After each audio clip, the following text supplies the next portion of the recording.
Good evening, parents and students. This is Mr. Pauly coming to you. Wanted to take a few moments this afternoon to just share a couple of expectations for our distance learning, which kicks off tomorrow.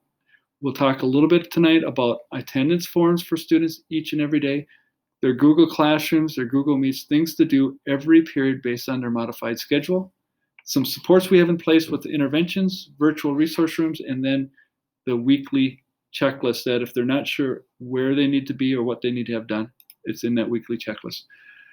First thing, each and every day, students, do your attendance form. It's located in your advisory classroom for 6th grade, that's period 7. For 7th and 8th grade, that's period 4. But it's in your advisory Google Classroom. Best thing for you to do, the very first thing you should do before you start class, is to go into that classroom, do this form, and then we're done with it. Takes care of a lot of problems. This is our weekly schedule. This is based on the Friday modified schedule that we've done so far this year. You can see that every morning is the same, and every afternoon, Mondays and Friday afternoons are set aside for staff planning and collaborative time. Tuesday, Wednesday, and Thursday, we have student intervention time. I shared a little bit of this in my parent news last week. We talk about synchronous and asynchronous. Synchronous is what we do each and every day when students are here. We teach them, teachers are teaching live lessons and students are there attending. The difference when we're doing it remotely through distance learning is the teachers are using the Google Meets to teach live, and we really, really, really want students to be attending in the morning if at all possible. That way the teachers are seeing their students, the students are seeing the teacher, having live interaction with them. If, as we know, things get busy and sometimes our stories at home are really hard to manage, we have the teachers recording each of those lessons every day, and they will have those posted to their Google Classroom by noon. And that'll allow the students to still receive that instruction from their teacher at a time that's more convenient for them and for families. One thing I did want to point out, and I really stressed this, and Mr. Gerlach at CMS and I really stressed this with our staff, this is when we really want students to be in. And what we're also looking at is this is their instruction time. This is the daily expectation for students.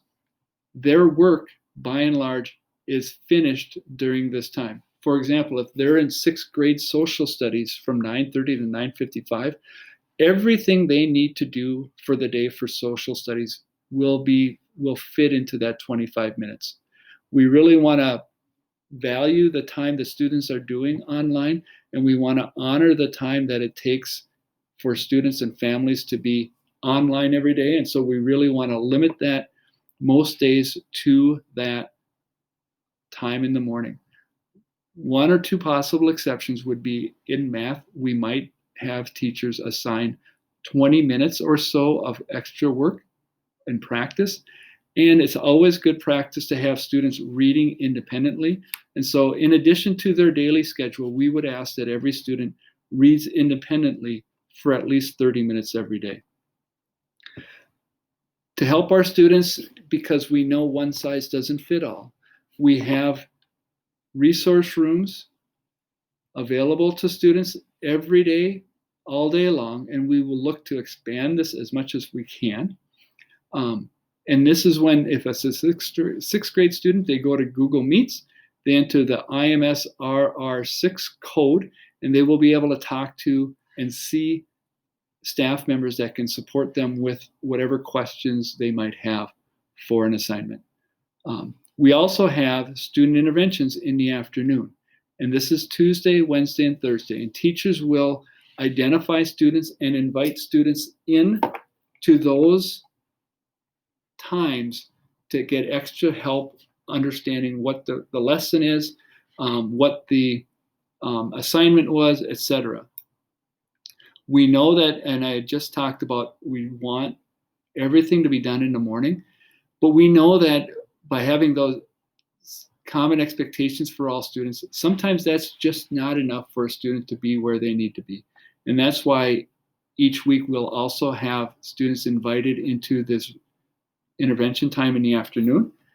If they can make it, that's great. If they can't, that's okay too. But I want to really stress this for parents. We have this in place for students.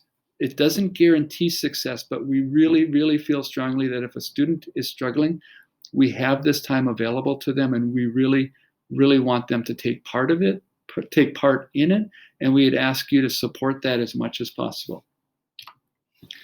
Finally, before students are done for the day or done for the week, they can always access their weekly checklist from Google Classroom to see what was due, what is happening in class.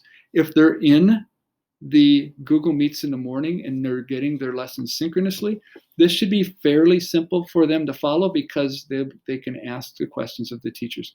If they're accessing it later in the day, it might be harder to see what was expected. And this is something in addition to their Google Classroom where they can see what is due each and every day. Okay, again, one last thing, and this is similar to what we talked about this spring when we were doing distance learning.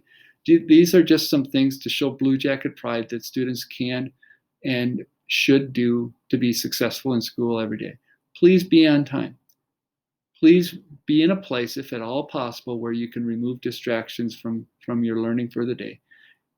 Also, when you come into a Google Meets, please mute yourself so that you're not disrupting what the teacher or some other student might be talking about. Please be prepared for class. Location at home matters. If at all possible, find a place where there's not distractions, where you can really focus on your lessons. Finally, parents and students, we are excited about this next step into distance learning. We're very disappointed that we have to do this, but if we can take care of business in the community with the spread of the COVID virus, and we can take care of all of our learning during this time, we will be more than ready to come back to school when we have that opportunity. Again, thank you for your time, and go Big Blue.